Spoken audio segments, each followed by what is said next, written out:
Assalamualaikum warahmatullahi wabarakatuh. Selamat beraktivitas ya. Salam sehat selalu. Kembali lagi di channel Kampus Biru. Pada saat ini kita bakal ngobrol bareng bersama PLT Ketua STIMIK PPKIA, Bapak Muhammad MKom ya. Ya Pak, sudah hadir di sini Bapak Muhammad. Apa kabar? Alhamdulillah sehat walafiat walaupun suasana Covid. Oh, iya. Kita kali ini ngobrol bareng masalah penerimaan mahasiswa baru bersitu teknisnya itu seperti apa. Kalau dilihat ini kan sudah masuk di masa-masa pendaftaran penerimaan kampus-kampus luar, sekolah tinggi, universitas kan sudah mulai membuka gelombang-gelombang pendaftaran. Kemudian ditambah lagi pandemi yang sedang kita alami seperti ini. Bagaimana Pak tim PPKIA? Baik, sebelumnya saya ucapkan terima kasih. Selamat dan sukses, kita tetap sehat walafiat di tengah suasana COVID-19. Baik, menyikapi suasana COVID-19, kondisi ekonomi juga yang sementara masih menunggu pemulihan ya, dan masih ada harapan kita akan ekonomi akan lebih baik. Yang kedua, masih banyak tuntutan masyarakat tentang bagaimana perkuliahan di STIMIK PPKIA. Nah, untuk tahun ini insya Allah kita tetap akan membuka penerimaan mahasiswa dengan segala pertimbangan dan analisa yang sudah kita lakukan. Sehubungan suasana pandemi COVID dan kita juga punya komitmen yang sama untuk membantu pemerintah dalam hal menanggulangi COVID, maka penerimaan mahasiswa tetap kita lakukan secara online.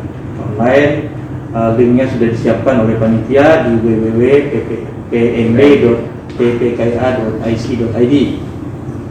Kemudian sehubungan dengan pembiayaan di suasana COVID, karena ini COVID gitu ya, kita pada prinsipnya di STIMIK PPKIA itu ada 4 macam pembiayaan kuliah.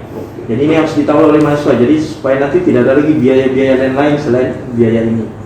Pertama adalah biaya pendaftaran, yang ini hanya dilakukan 1 kali oleh mahasiswa dan di awal pada saat dia mendaftar sebagai mahasiswa baru. Yang kedua adalah biaya pendidikan, kalau dulu namanya BSPP, itu dibayar per semester. Biasanya semakin tua semester mahasiswa itu, maka biaya semesternya lebih kecil ya. Ini salah satu metode untuk memudahkan beban mahasiswa, karena menjelang akhir masa kuliah itu kan biasanya banyak tugas, skripsi yang butuh biaya banyak. Yang ketiga, kita punya biaya bimbingan skripsi atau TA, tugas akhir ya.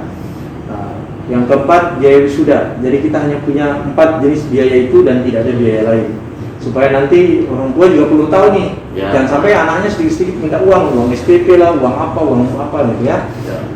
Sehingga itu. Nah, kemudian kita juga selama ini tidak tinggal diam gitu ya, kita tetap usaha bahwa kita tetap juga melakukan komunikasi dengan instansi pemerintah, Dikti, BUMN, BUMD untuk kemudian membantu mahasiswa mendapatkan beasiswa, termasuk dengan yayasan ya. Beasiswa itu dari KIP kuliah itu kalau dulu namanya bidik misi ya. Kemudian ada bantuan UKT ini adalah bantuan untuk mahasiswa selama pandemi yang dialokasikan melalui LLDikti. Kemudian kita juga dapat bantuan dari kabupaten kota, provinsi ya, beasiswa yang memudahkan mahasiswa lah untuk membantu biaya kuliahnya. Dari BUMN, BUMD kita juga sudah komunikasi ya selama ini, dari perbankan juga bagaimana kemudian kita bisa dapat bantuan dana untuk kemudian membantu pembiayaan mahasiswa. Nah, saya ingin mengatakan bahwa enak mahasiswa nih saat ini kuliah gitu. Banyak beasiswanya. Dulu kita kuliah, kita yang susah nyari beasiswa gitu ya. Ini kan beasiswa sudah ada. Nah, sehingga nanti itu bisa membantu mahasiswa. Itu dari sisi pembiayaan ya. Bagaimana dengan mekanisme gitu ya. Nah, kita juga tidak menutup mata dengan kondisi ekonomi saat ini yang dimana ada sebagian mahasiswa kita statusnya pegawai pekerja gitu Pak Oki ya. Nah, sehingga kita biasa membuat kebijakan anak-anak yang ingin biaya kuliah itu dicicil tiap bulan. Itu juga memungkinkan untuk dilakukan sepanjang nanti ada perjanjian mahasiswa dengan pihak bagian keuangan kesepakatannya bagaimana, bayar bulanan, berapa tiap bulan, setiap tanggal kapan. Biasanya tanggalnya menentukan tanggal si mahasiswa itu gajian kan. Kalau gajiannya tanggal 24 ya bayar uang kuliahnya tanggal 24, jangan 25, sempat habis nanti uangnya. Itu kali. Ya, Oke. Kan kita ketahui nih, sistem PPKI kan itu ada 3 sistem prodi ya.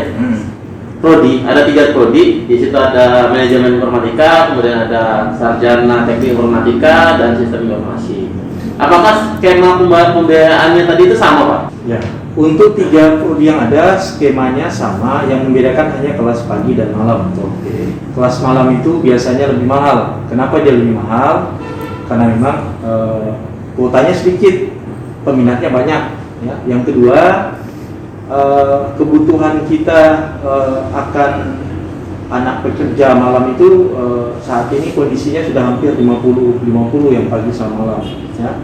Sehingga ini perlu mekanisme pengaturan, sehingga nanti anak-anak yang memang mau kuliah malam ya kalau bisa cepat aja daftar cepat ya, supaya nanti dapat kelas malam. Yang kedua, nah karena ini gelombang 1 ya, gelombang 1, gelombang 2, otomatis gelombang 1, gelombang 2 itu beda biayanya kan. Nah, biasanya gelombang 1 itu biayanya lebih murah, termasuk biaya pendaftaran. Makanya adik-adik yang mau daftar cepat-cepat aja masuk di gelombang 1. Kalau gelombang 1 nanti kuota kita penuh kan juga kita tidak akan buka gelombang 2 kan. Nah itu yang kita lakukan sekarang.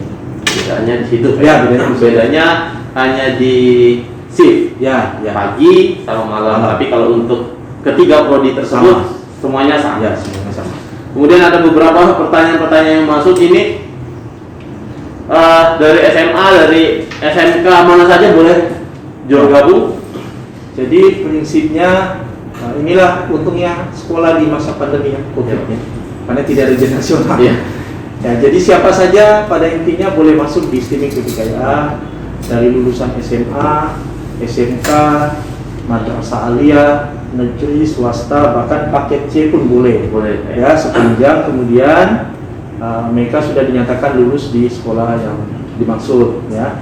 Nah, kemudian Pak, yang lulusnya kapan? Yang lulusnya tahun ini, yang lulusnya tahun lalu, yang 2 tahun lalu, 3, boleh dia kuliah sepanjang dia punya niat, punya kemauan sungguh-sungguh. Insya Allah kita siap membantu. Karena pada prinsipnya nih Pak Oki kan lembaga pendidikan itu kan tugasnya membuat yang tidak bisa jadi bisa gitu kan.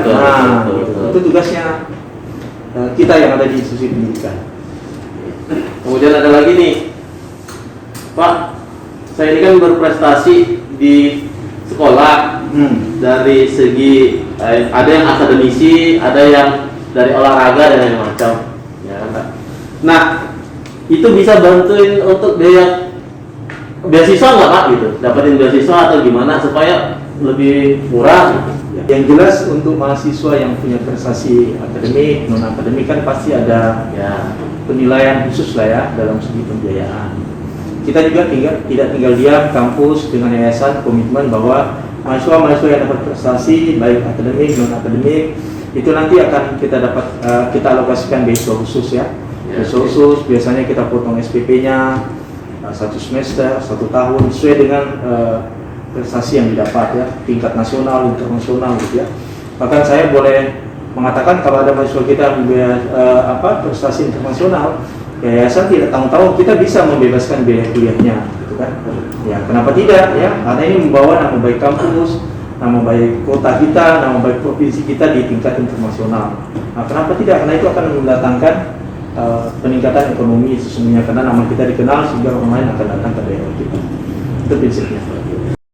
Nah, untuk adik-adik ya yang punya prestasi, dah langsung daftar deh sini, lampirin baik tingkat kota, tingkat nasional, bahkan yang internasional, STIMIK PPKI nerima. Ya, bahkan ya tadi Pak ya, bisa di beasiswain tuh. Ya. Dapat beasiswa, dapat keringanan lah bagaimana kita bisa tetap kuliah. Oke. Ada lagi Pak? Sebagai penutup kali ya, closing statement saya ingin sampaikan ke adik-adik semua yang sedang memilih tempat kuliah. Ya. Ya, kuliah itu boleh di mana saja, silakan. tapi prinsipnya adalah bagaimana kemudian tempat kita kuliah itu kemudian bisa membantu memudahkan aktivitas kita setelah lulus kuliah dalam mendapatkan pekerjaan, dalam memenuhi kehidupan kita penghasilan. Nah, apalagi di suasana COVID ini kan yang dibutuhkan itu adalah bidang IT, ya bidang IT, teknologi informasi, sistem informasi dan sebagainya itu. Maka saya kira ada peluang cukup baik di STIMIK yang kemudian bisa dimanfaatkan oleh adik-adik.